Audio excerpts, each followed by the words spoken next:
Olá, amigos, tudo bem com vocês? Prazer estar aqui novamente. Eu sou o Gustavo, sejam todos muito bem-vindos a essa transmissão. Conforme prometido, tivemos a live de hoje, de todas as segundas-feiras, e eu havia dito que faria mais um vídeo para o novo canal, especialmente para o YouTube, canal 14, que é o canal mais recente.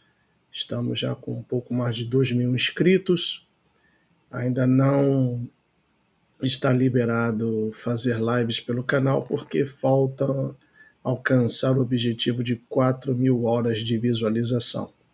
Mas eu creio que essa semana, já para quinta, sexta-feira, ou quem sabe até no sábado, conseguiremos então esse objetivo.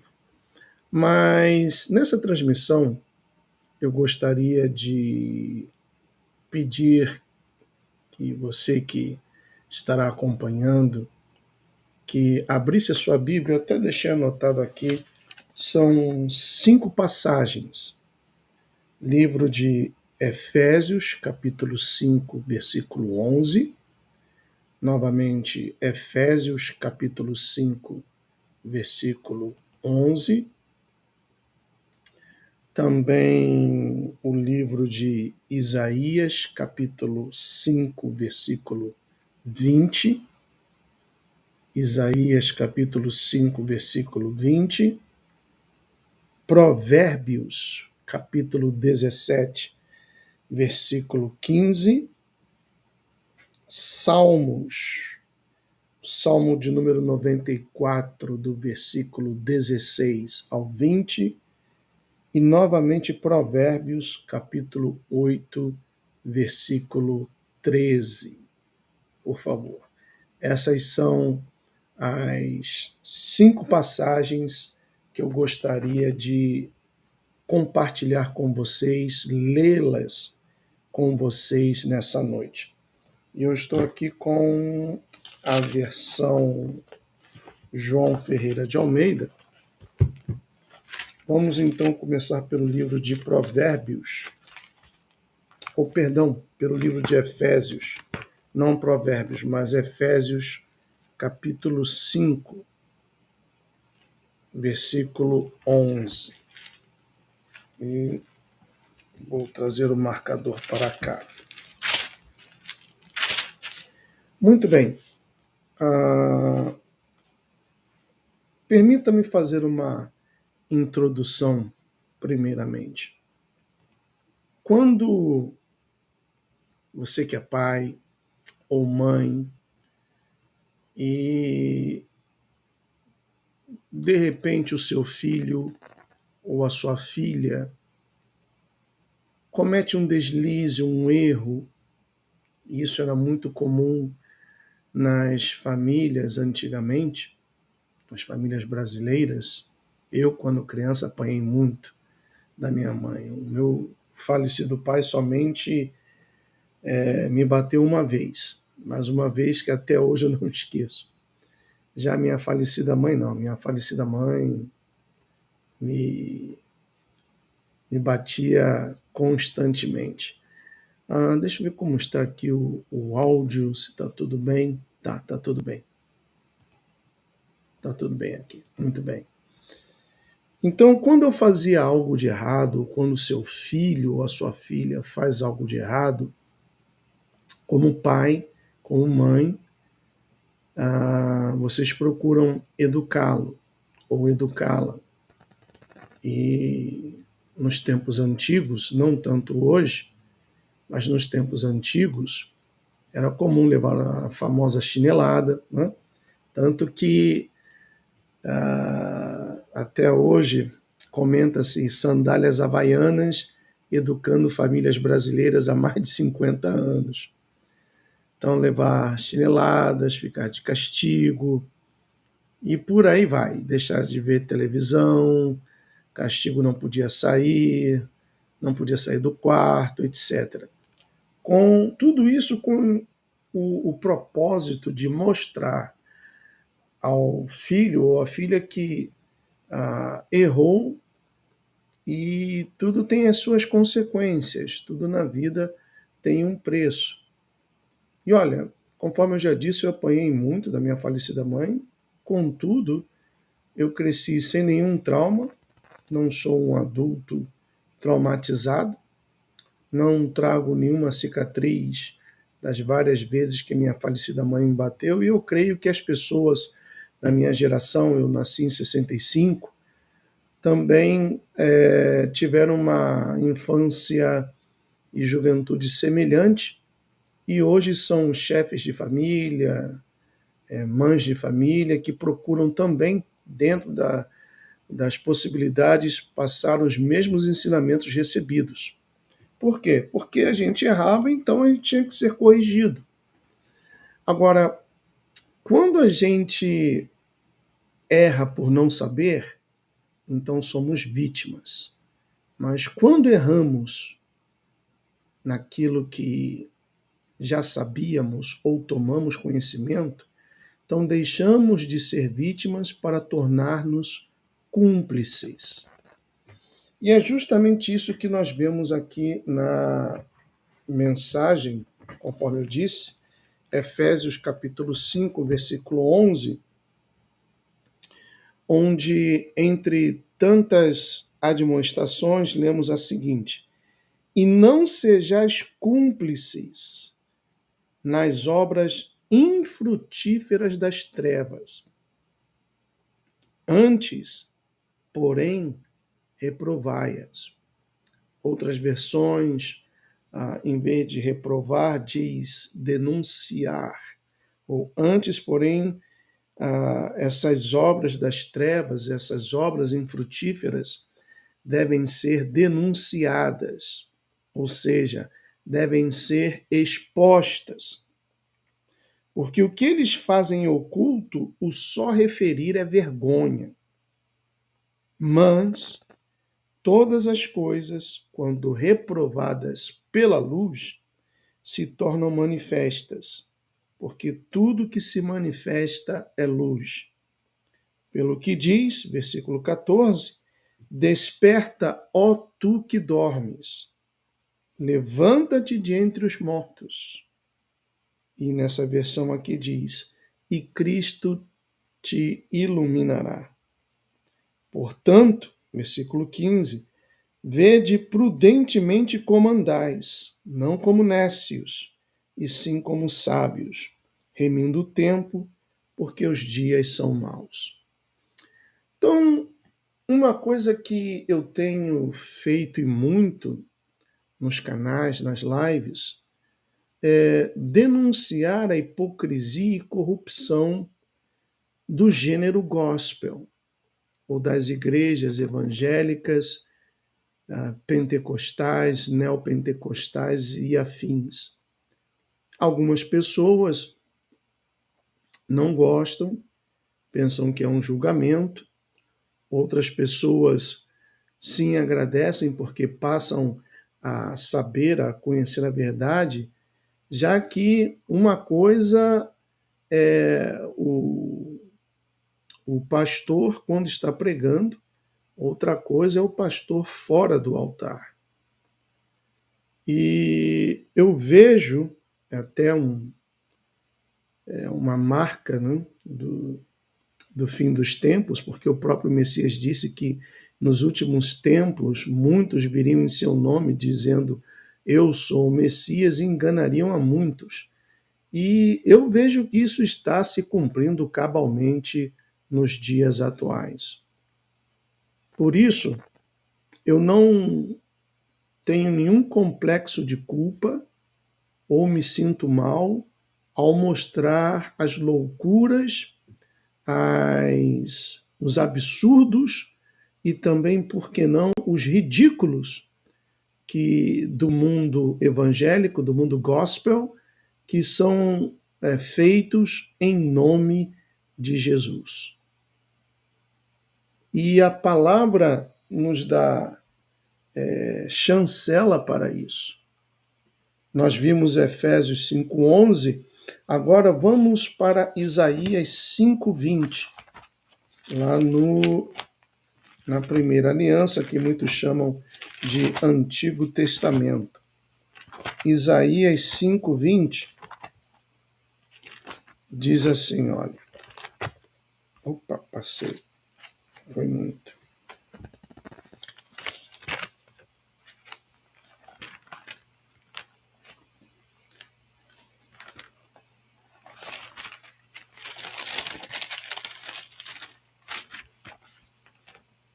Só um momentinho.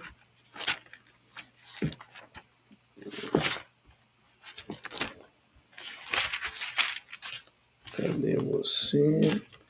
Já Provérbios está aqui, já vou deixar marcado.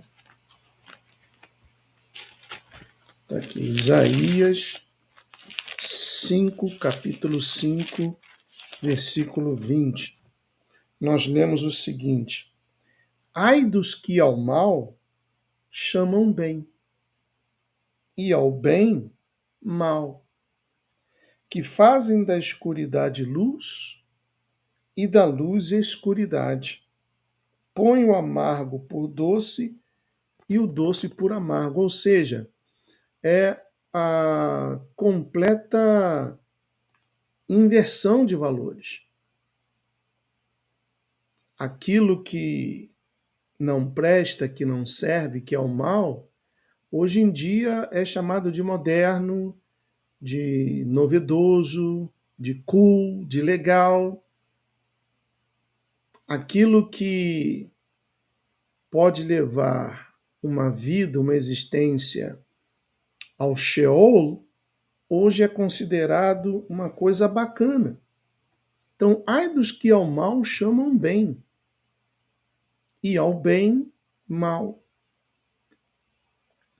Há um conflito de gerações, por exemplo, o que os meus falecidos pais me ensinaram como errado, hoje é perfeitamente comum e normal. Ou seja, as pessoas hoje perderam o sentido do que é direito, do que é certo. O certo continua sendo certo e o errado continua sendo errado. Ainda que passem anos, séculos, mas o certo continua sendo certo e o errado continua sendo errado. E o Messias, o nosso Salvador, ele quer que homens e mulheres se levantem e se posicionem contra essa inversão de valores. E anuncia aos quatro ventos, porque ele não nos tem dado o espírito de covardia. Agora nós vamos ver, sobre isso que eu estava comentando, que o Messias quer que nós nos posicionemos, o livro de Provérbios, capítulo 17. Provérbios, capítulo 17, versículo 15, onde nós lemos o seguinte: o que justifica o perverso e o que condena o justo, abomináveis são para o Senhor, tanto um como o outro. Então, o que justifica o perverso? Justificar é querer confirmar, é querer dar a razão a quem não tem razão. E o que condena o justo, abomináveis são para o Senhor. Parece que até aqui está escrito a atual situação do nosso judiciário aí no Brasil, né? Soltam bandidos e prendem pessoas honestas. Então isso tem que ser denunciado, isso tem que ser proclamado, ainda que venhamos a correr o risco de perder a nossa própria liberdade. Mas ainda no livro de Provérbios, capítulo 8, versículo 13, encontramos o seguinte, ainda no mesmo livro de Provérbios, 8:13 diz assim: O temor do Senhor consiste em aborrecer o mal. Então, quando nós aborrecemos o mal, quando expomos o mal, quando trazemos à luz o mal, então o fazemos porque tememos ao Eterno. Então, o temor do Senhor consiste em aborrecer o mal. A soberba, a arrogância, o mau caminho e a boca perversa, eu os aborreço. Então, para você que de repente não entende o porquê eu venho expondo continuamente, repetidamente, os enganos absurdos, os ridículos, os exageros do mundo gospel, dos seus falsos pastores, falsos profetas, do engano da Trindade, do batismo em nome do Pai, do Filho e do Espírito Santo, do engano do falar em línguas e tantas outras coisas, é porque eu me baseio nessa mensagem aqui. O temor do Senhor consiste em aborrecer o mal. E, por último, vemos o livro de Salmos, Salmo de número 94, onde encontramos o seguinte, preste atenção, porque esse salmo, como os evangélicos gostam de dizer, né, é muito forte. Muito forte. Olha só. Salmo 94, do versículo 16 ao 20, diz assim: Quem se levantará a meu favor? Quem se levantará a meu favor contra os perversos? Olha só. Vou repetir aqui. O Provérbios 8, 13, voltando aqui ao livro de Provérbios.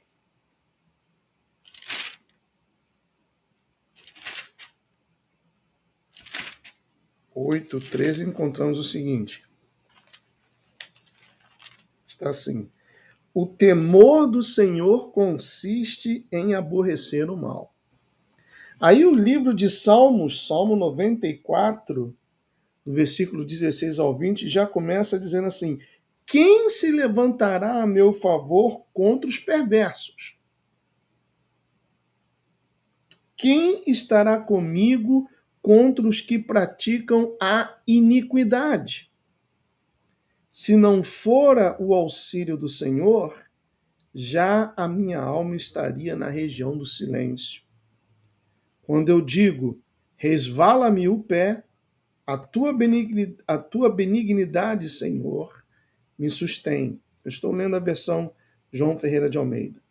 Nos muitos cuidados que dentro de mim se multiplicam, as tuas consolações me alegram a alma.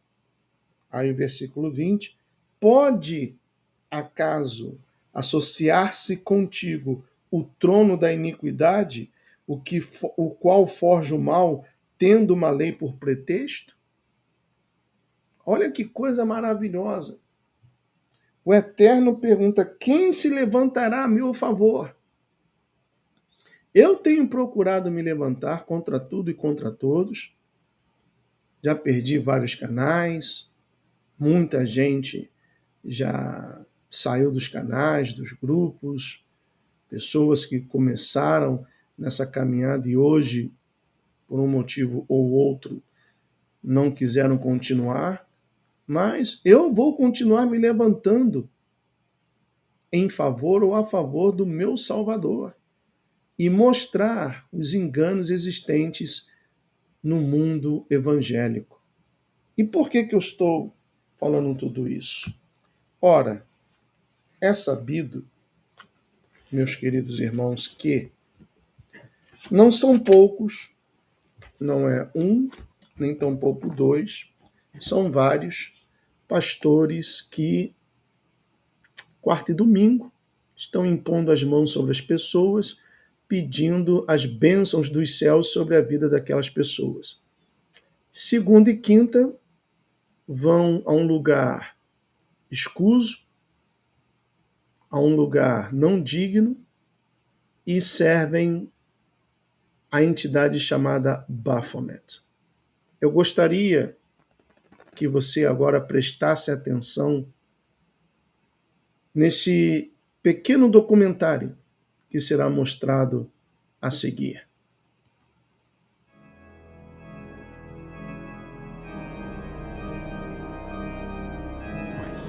Sentem-se, irmãos.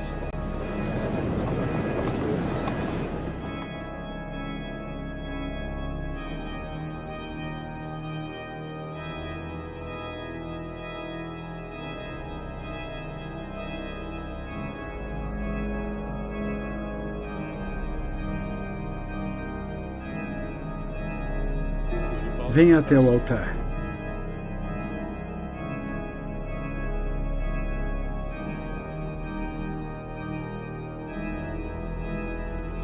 Com as duas mãos sobre a lei sagrada.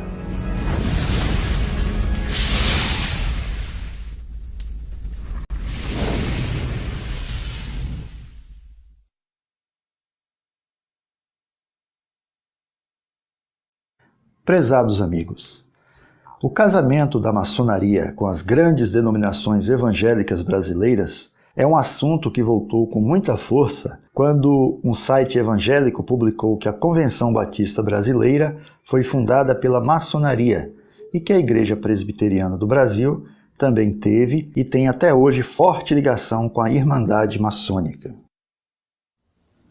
Desde então têm saído várias reportagens, artigos e vídeos no YouTube mostrando que a maçonaria não está somente nas igrejas históricas, mas até entre pentecostais.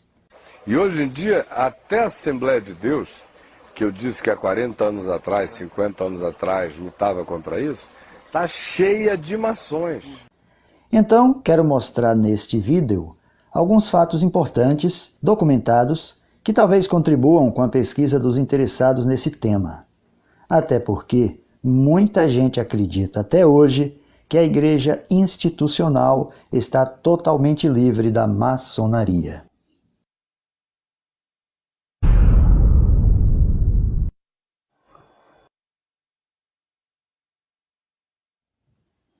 Este vídeo não tem a intenção de combater a maçonaria e muito menos defendê-la, mas somente sustentar a ideia de que toda sociedade secreta, por mais organizada e filantrópica que demonstre ser, é considerada, pela maioria dos cristãos, incompatível com os princípios do cristianismo bíblico.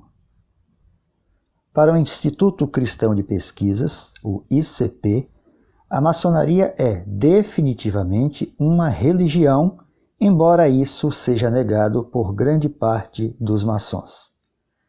Já para os maçons, a Irmandade tem somente caráter religioso, como explica o venerável mestre Marcílio Rode, da loja maçônica Prosperidade e Esperança de São Paulo. A maçonaria tem um caráter religioso, mas não é religião. Enfim, é uma ordem, não diria secreta, eu diria mais uma ordem discreta, que busca aprimorar o ser humano em todos os seus aspectos.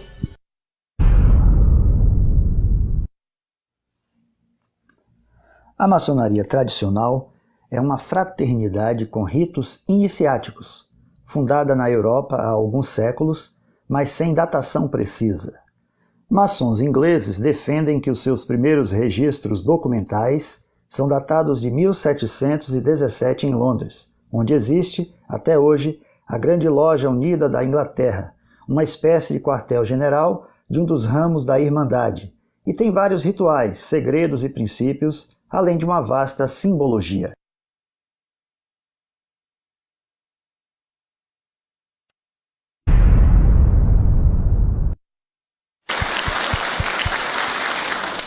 Muito obrigado, meus irmãos. General, o senhor está com a palavra. Fale de onde bem lhe aprouver, por favor. Vai falar de baixo, você projetado lá. Quão bom é estar entre os irmãos.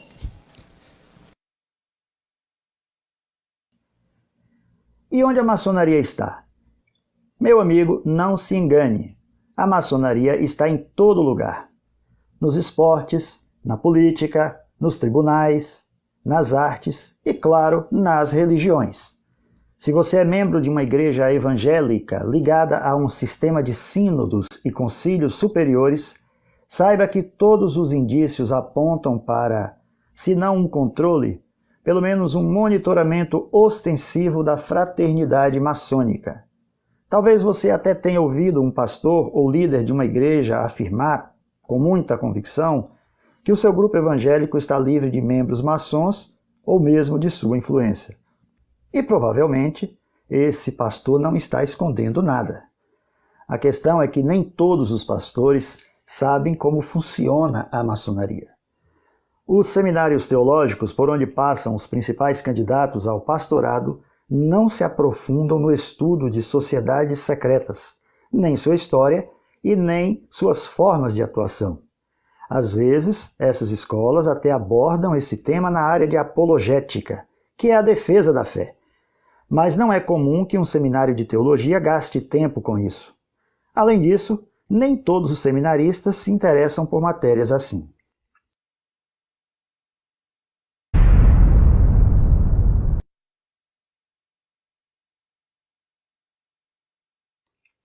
Se você quiser conceituar a maçonaria com poucas palavras, talvez a melhor frase seja: o olho que tudo vê. Esta é uma frase muito usada na maçonaria e tem a ver com um de seus mais conhecidos símbolos, a pirâmide maçônica. Esse símbolo é bem conhecido por aparecer na nota de $1 americano. Vamos conhecer um pouco mais essa pirâmide. Observe essa imagem. Abaixo você vê uma flâmula com uma inscrição em latim, que numa tradução livre para o português seria Nova Ordem Mundial. A pirâmide está destacada em vermelho para manter o padrão do vídeo. Sempre que o sistema maçônico for ilustrado com uma pirâmide, ela estará em vermelho para facilitar a compreensão. Perceba que o topo da pirâmide é independente da base, indicando a supremacia de quem manda em um sistema piramidal maçônico. No corpo da pirâmide, os tijolos são iguais. Estudiosos entendem que essa composição homogênea representa as classes inferiores, que servem apenas para sustentar o topo.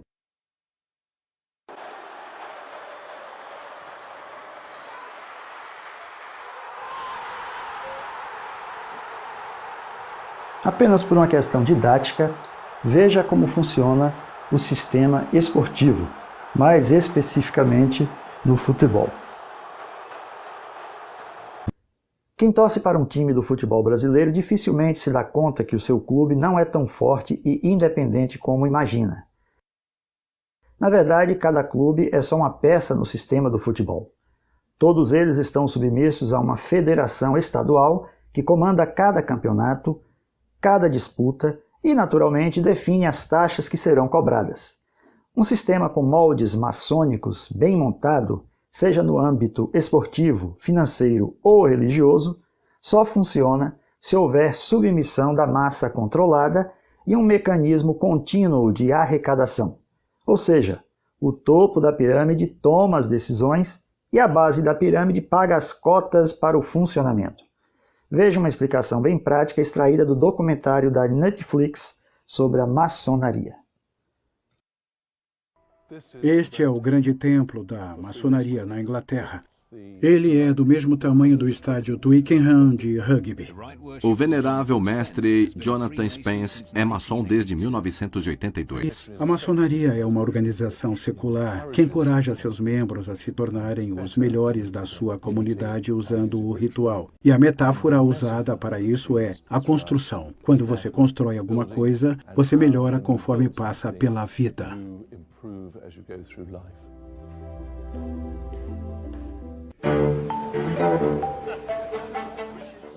Hoje, Jonathan estará liderando um dos maiores eventos maçônicos do ano, a comunicação trimestral. Apesar de ser pouco mais que uma gloriosa reunião de negócios, a comunicação trimestral terá a participação de 1.400 maçons de todo o país e até do mundo. Como vai? Estou representando o grão-mestre da Croácia. É um prazer. O prazer é todo meu. Obrigado. Bem-vindo a Londres. A comunicação trimestral é uma reunião formal de negócios e as decisões podem variar desde a definição das cotas para o ano seguinte até se é apropriado reconhecer uma grande loja de outro país.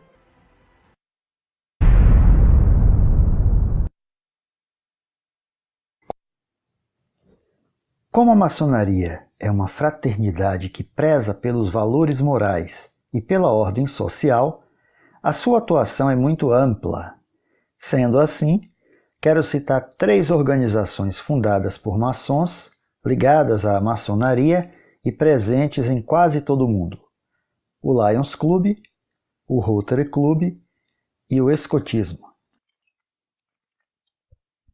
O Lions Club Internacional é uma organização internacional de clubes de serviço cujo objetivo é promover o entendimento entre as pessoas, atender a causas humanitárias e promover trabalhos voltados a comunidades locais. Em 2015, o Lions contava com mais de 46 mil clubes locais em 200 países e quase 1,5 milhão de membros. O Rotary Internacional é uma associação de clubes de serviço cujo objetivo é unir voluntários a fim de prestar serviços humanitários, promovendo a paz em nível internacional e exaltar valores éticos, que são expressos através da prova quádrupla, que é basicamente um questionário de 4 perguntas reflexivas. Existem mais de 34 mil clubes Rotary no mundo, com cerca de 1.200.000 membros, chamados rotarianos. O Rotary também tem um rigoroso sistema de rodízio em seus cargos, impedindo assim que alguém se perpetue no comando. O governador anterior passa o bastão para o governador seguinte. Por isso a palavra Rotary, rodar, os cargos todos no mesmo dia. É coisa de Rotary. Rotary é grande.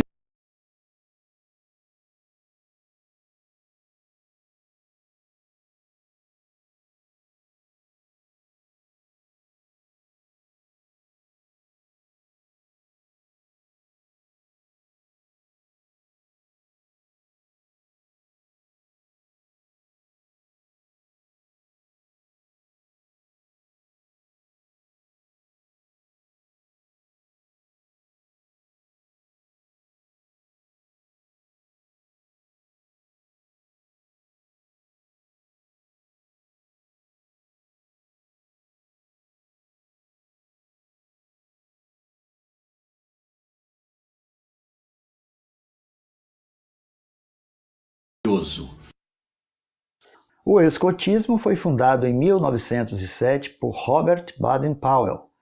Várias lojas maçônicas no mundo inteiro levam o seu nome. O escotismo é um movimento juvenil mundial, educacional, voluntariado, apartidário e sem fins lucrativos. A sua proposta é o desenvolvimento do jovem por meio de um sistema de valores que prioriza a honra, baseado na promessa e na lei escoteira. Quem foi criança nas décadas de 70 e 80 e que gostava de ler quadrinhos, talvez se lembre dos escoteiros mirins, um grupo de garotos liderado pelos sobrinhos do Pato Donald. Os escoteiros mirins viviam em contato com a natureza, cuidando de animais feridos, apagando focos de incêndio em bosques e florestas e fazendo casas nas árvores.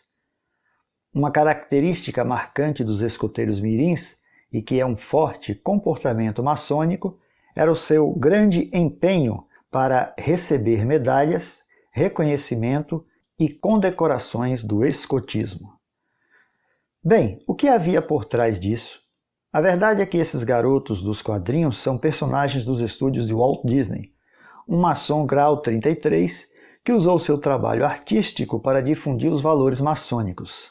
A criança ou adolescente que ingressa no escotismo é iniciada nessa atmosfera de cooperação e fraternidade, despertando assim, se for o caso, sua vocação futura para as atividades maçônicas. Tanto o escotismo quanto o Lions Club e o Rotary Internacional exaltam virtudes, valores éticos e a paz mundial. É praticamente impossível conhecer e relatar todas as atividades e influências maçônicas dentro do sistema religioso do cristianismo, mas podemos enumerar alguns pontos bem visíveis e fáceis de identificar. As duas principais igrejas históricas do Brasil, ou pelo menos as mais conhecidas, são as igrejas batistas históricas e também a Igreja Presbiteriana do Brasil. Vamos começar pela Convenção Batista Brasileira, apontada pelos críticos como o primeiro braço da maçonaria na Igreja brasileira. Voltando ao século XIX, a Igreja Católica e os maçons estavam se desentendendo no mundo todo, e em 1884, o Papa Leão XIII condenou definitivamente a maçonaria.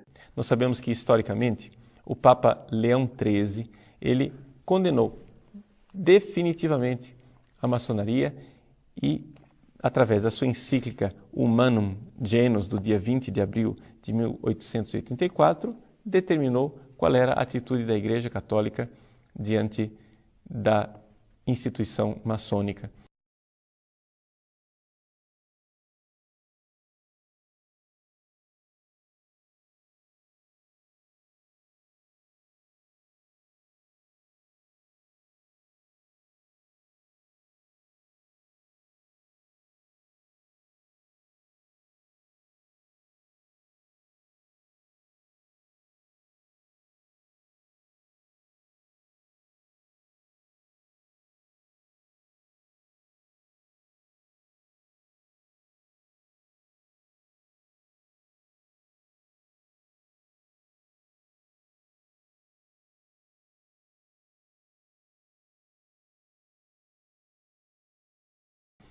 Logo em seguida, essa determinação do Papa foi acompanhada por um decreto do Santo Ofício que dizia que a maçonaria era uma instituição excomungada. Com isso, as relações da Igreja Católica no Brasil e as lojas maçônicas ficaram mais tumultuadas. Nesse ínterim, a Missão Batista Norte-Americana estava em processo de implantação do seu trabalho missionário no Brasil. A maçonaria, forte interessada no enfraquecimento do catolicismo brasileiro, se antecipou nos Estados Unidos e, assim, os primeiros missionários batistas enviados ao Brasil eram também agentes maçônicos. William Bagby, um dos primeiros a chegar ao Brasil, além de ter sido batizado por um pastor que era maçom, foi ainda consagrado ao ministério da palavra no salão de uma loja maçônica. Seguiram-se, sustentados pela junta de Richmond, sendo todos maçons. Zachary Taylor, em 1882, Edwin Soper, em 1885, Edward Allen, em 1885. Além de outros, sendo que William Bagby, Edwin Soper e Edward Allen foram pastores da igreja em Santa Bárbara, que tinha entre seus membros um expressivo grupo de maçons. A maçonaria também ajudou os batistas brasileiros e ao pastor Salomão Ginsburg, também maçom, na construção do primeiro templo batista, em Campos de Goytacazes. Já a Igreja Presbiteriana do Brasil, apesar de não haver qualquer registro de que o seu primeiro missionário no Brasil, Ashbel Green Simonton, tenha sido maçom, é uma igreja com mais semelhanças maçônicas que a própria Igreja Batista histórica. A sua simbiose com a sociedade secreta vem desde a concepção da própria maçonaria moderna, no século XVIII. A primeira Constituição maçônica foi publicada em 1723, de autoria do pastor presbiteriano James Anderson. Essa carta magna da maçonaria é referência histórica e inspiração para centenas de outras constituições de grandes lojas e denominações evangélicas. O presbiterianismo calvinista histórico surgiu na Escócia e migrou para a Inglaterra e Estados Unidos, mesmo caminho percorrido pelo rito escocês da maçonaria anos depois, tornando-se muito forte nos Estados Unidos. Tanto é que o Supremo Concílio do grau 33 do rito escocês tem sua sede em Washington, D.C., para a jurisdição do Sul. Quando o presbiterianismo chegou oficialmente ao Brasil em 1859, Logo recebeu forte apoio dos maçons, tanto de maçons americanos que vinham para o Brasil, como dos maçons brasileiros. A Irmandade enxergava nessa linha protestante uma estrada mais pavimentada para sua expansão. Houve alguma discórdia interna na Igreja Presbiteriana e em 1903 aconteceu uma divisão em que saiu um grupo que era contra a influência maçônica na Igreja. A parte que ficou na Igreja Presbiteriana do Brasil não apresentava oposição relevante às atividades maçônicas na denominação. E assim, os maçons se tornaram membros dos concílios em todas as esferas durante décadas. Em 1950 foi promulgada a Constituição da IPB, vigente até os dias de hoje, com características maçônicas. É uma maçonaria, então? Claro. A igreja está organizada em moldes maçônicos. O sistema de concílios superiores. O pagamento de dízimos ao Supremo Concílio pelas igrejas locais e a forma como os concílios atuam são traços semelhantes à pirâmide maçônica. Como vimos no escotismo, os maçons, apaixonados pela sua ordem, gostam de testemunhar nas suas lojas que foram condecorados ou como cidadão exemplar, ou como professor homenageado da faculdade, ou empregado destaque da empresa, etc. Aqui um fato curioso. O rito escocês da maçonaria tem uma série de condecorações para maçons destacados, tais como grandes e soberanos inspetores gerais, veneráveis e eméritos. Esses títulos são muito cobiçados pelos maçons. Veja esse artigo da Constituição do Grande Oriente do Brasil e compare com a Constituição Presbiteriana. A Constituição Maçônica do Grande Oriente do Brasil, em seu artigo 32, diz: os maçons podem ser ainda eméritos, remidos ou honorários. 1. São eméritos os que têm 60 anos de idade e, no mínimo, 25 anos de referida atividade maçônica. Agora veja o artigo 57 da Constituição da Igreja Presbiteriana do Brasil. Aos presbíteros e aos diáconos que tenham servido satisfatoriamente a uma igreja por mais de 25 anos, poderá esta, pelo voto da Assembleia, oferecer o título de presbítero ou diácono emérito, respectivamente, sem prejuízo do exercício do seu cargo, se para ele forem reeleitos.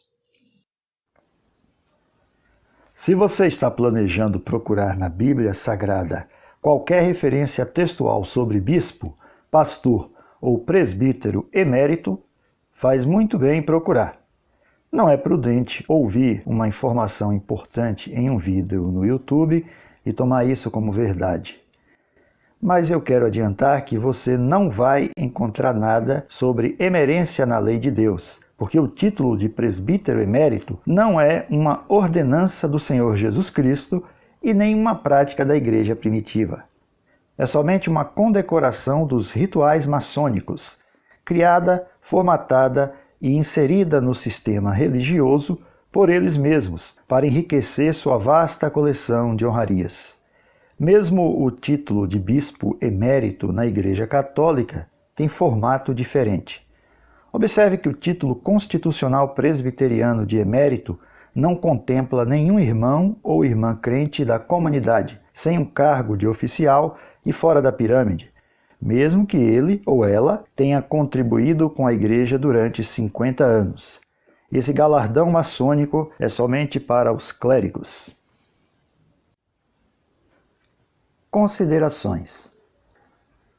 A maçonaria, mesmo sendo acusada de fazer tudo em segredo, se orgulha publicamente de ter em seu rol de membros pastores e outras lideranças cristãs, e assume isso sem qualquer problema. Sereníssimo Grão-Mestre, as igrejas evangélicas têm crescido muito nos últimos anos, ocupando o segundo lugar em número de fiéis. O senhor poderia nos dizer se existem pastores evangélicos maçons e como é o relacionamento da maçonaria com essas igrejas evangélicas? Muito obrigado por essa pergunta. Essa pergunta é muito importante.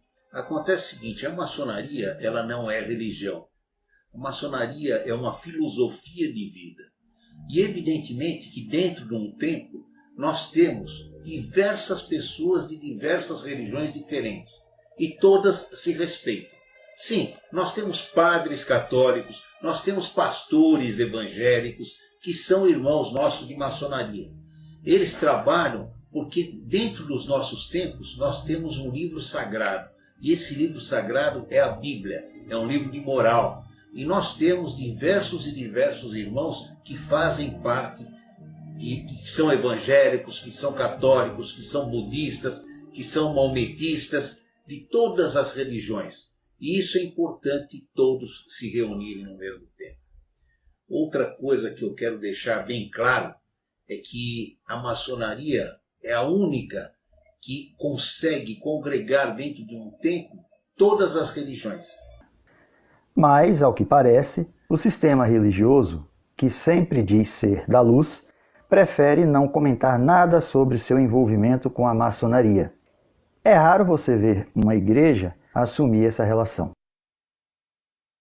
O Supremo Concílio da Igreja Presbiteriana do Brasil publicou em 2010 um documento dizendo: quanto à incompatibilidade com a maçonaria, o Supremo Concílio IPB 2010 resolve 1. Aprovar o documento. 2. Reafirmar a incompatibilidade das doutrinas maçônicas com a fé cristã. Desde essa publicação, está valendo uma recomendação às igrejas locais para não receberem em seu hall de membros nenhum associado de sociedades secretas, incluindo a maçonaria. No entanto, esse decreto levantou algumas perguntas, pois, por algum motivo não explicado, não houve recomendação a pastores ou presbíteros de deixarem também as entidades maçônicas, como Rotary Internacional e Lions Club.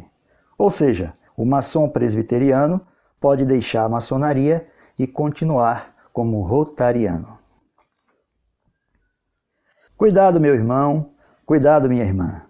Enquanto o povo de Deus se dirige aos templos para adorá-lo e praticar a comunhão dos santos, muita coisa acontece nas sombras que os crentes não sabem. O Evangelho do Senhor Jesus Cristo é simples. Nós é que complicamos.